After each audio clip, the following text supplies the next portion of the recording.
여러분은 말이라는 동물을 떠올리면 어떤 이미지가 생각나시나요? 아마 끝없이 펼쳐진 초원을 질주하는 강렬한 에너지가 가장 먼저 떠오르실 겁니다. 특히 마국간 입구에 가로다지 하나만 걸쳐놔도 그 아래로 고개를 숙여 나갈 법한데 굳이 위로만 고개를 내밀며 세차게 울부짖는 말의 습성은 그야말로 양의 기운 그 자체라고 할 수 있습니다. 그런데 병원년이 되자 벌써 언론사를 중심으로 강렬한 붉은 말의 해가 시작되었다고 말하고 있습니다. 하지만 주역의 원리를 깊이 적용해보면 붉은 말띠는 완전히 잘못된 이야기입니다. 사실 병원년은 우리가 생각하는 붉은 말이 아니라 지혜롭고 깊은 기운을 가진 검은 말의 해이기 때문입니다. 오늘은 이 놀라운 반전의 열쇠인 나붐오행 해석을 통해서 병원년의 진짜 정체를 한번 밝혀보겠습니다. 우리는 보통 병원년이라고 할 때 병과 같은 천간의 색깔만 보고 그 해의 상징을 정하곤 합니다. 병은 불의 기운이니 붉은색이고 오는 말띠를 말하니 당연히 붉은 말이라고 생각하는 것이죠. 하지만 사주의 깊이를 더하는 나붐오행 해석에 따르면 이야기는 전혀 달라집니다.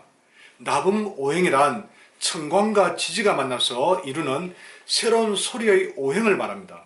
그런데 병과 오가 결합해 병오가 되면 이들은 천하수라는 기운으로 변하죠. 뜨거운 불이 아니라 하늘에서 내리는 비 혹은 은하수의 물이 되는 것입니다. 그런데 수의 상징색은 검은색이기에 병원년의 진짜 정체는 붉은 말이 아닌 검은 말이 되는 것이죠. 실제로 중국에서는 우리와 달리 병원년을 검은 말의 해로 부르면서 그 기운을 다르게 풀이하고 있습니다. 이런 오류는 비단 올해뿐만이 아닙니다. 작년은 갑진년이었죠. 다들 기억하실 겁니다. 갑진년 할 때 갑은 나무이고 나무는 청색이라 다들 당연히 푸른 용이라고 부를 수밖에 없었을 겁니다. 하지만 나붐오행으로 보면 갑진은 불의 기운에 해당합니다. 즉 푸른 용이 아니라 붉은 용이었던 셈입니다.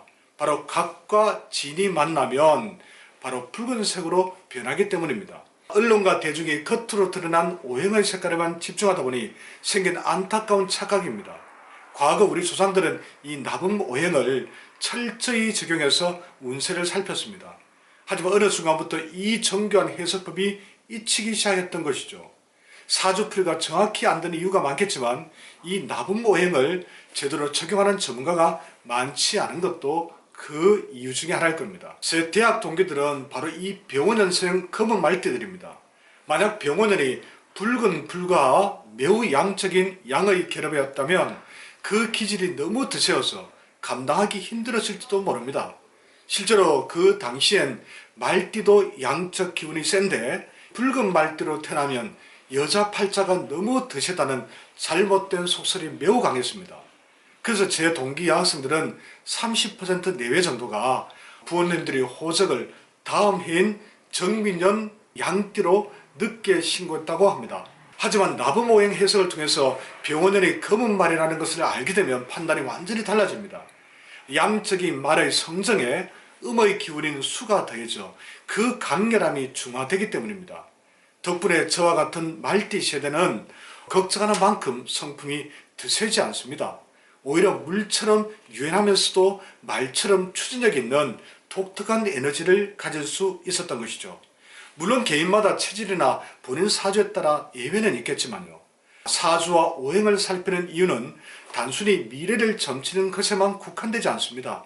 나를 둘러싼 기운을 정확히 이해하고 삶에 적용하기 위한 목적이 더 중요합니다. 이럴 때 나붐오행은 그 풀이와 적용에 있어 매우 중요한 기준이 됩니다. 이제 병원년을 붉은 말이라 부르며 그 뜨거움에 지레 겁먹을 필요가 없습니다. 차가운 지혜의 물을 품은 검은 말의 기운을 이해한다면 다가올 시간을 훨씬 더 입체적이고 풍요롭게 맞이할 수 있을 것입니다. 잘못 알려진 상식을 바로잡는 것, 그것이 바로 학문을 대하는 올바른 자세가 아닐까 생각합니다.